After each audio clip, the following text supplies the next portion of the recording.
Pasok sa Clark Special Economic Zone ang isang malawak na taniman ng mangga na matatagpuan sa Mabalacat City Drop Zone. Higit 5,000 puno ang nakatanim dito na pinangangalagaan ng isang grupo ng mga magsasaka na kung tawagin ay samahan ng magsasaka na nagkakaisa sa Kaunlaran Multipurpose Cooperative. Sa dokumento na ipinakita niya sa amin ng kanilang chairperson na si Norberto Basa, sila raw ay nagkaroon ng use of frac agreement sa Clark Development Corporation.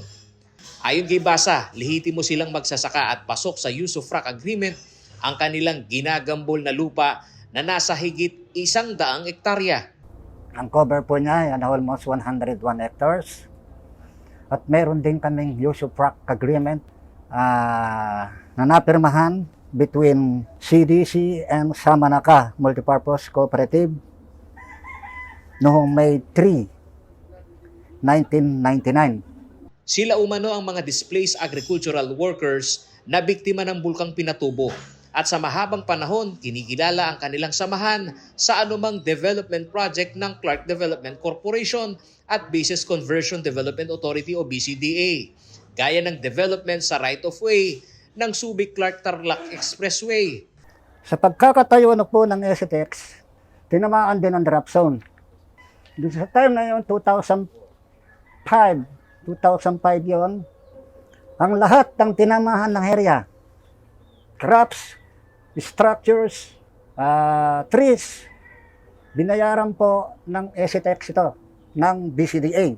Ayon kay Basa, buwan ng Mayo ng nakalipas na taong 2021, sila'y inabisuhan ng Department of Transportation o DOTR para sa isang public hearing sa pagpapatayo ng Subic-Clark Railway Project.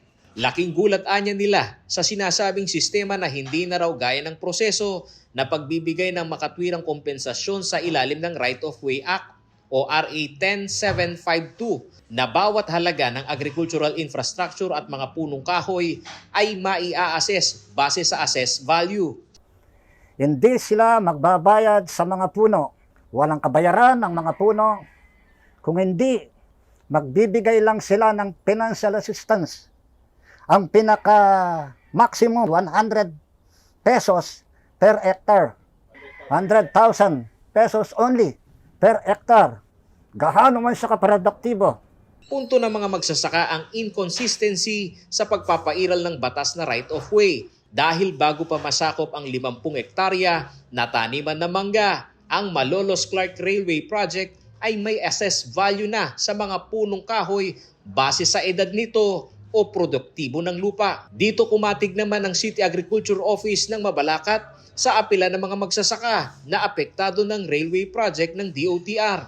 Ayon kay City Agriculture Office Chief Alex Laison, kung tutuusin ay may price matrix pang ipinaiiral sa assessed value ng mga timber o fruit-bearing trees na apektado ng proyekto.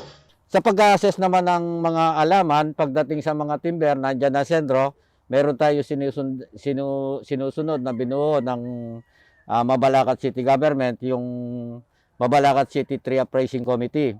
Ngayon, pagdating po sa mga fruit-bearing trees, mayroon po kaming sinusunod na matrix na galing ng Region 3 from 2008.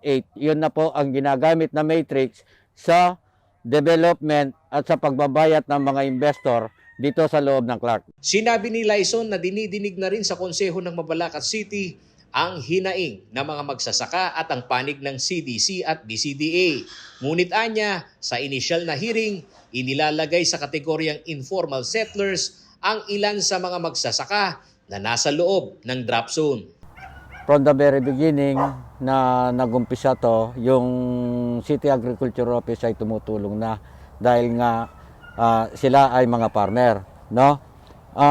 Gusto ko lang maiparating sa kinaukulan na ang pagtrato ng BCDA, CDC sa ngayon sa mga farmer dito sa loob ng Clark ay mga informal settler. Sa panig naman ng Committee on Agriculture ng City Council na si Mabalacat City, Jerry Magsino, ang president sa ilang development sa Clark na tinamaan ang ginambol na lupa ng magsasaka na binayaran ng wasto ay isa sa punto ng magsasaka. Hindi rin umano niya mabatid ang tila paiba-ibang katwiran na nagpapapagsak sa kompensasyon sa mga produktibong lupa na pagmamay-ari ng kooperatiba.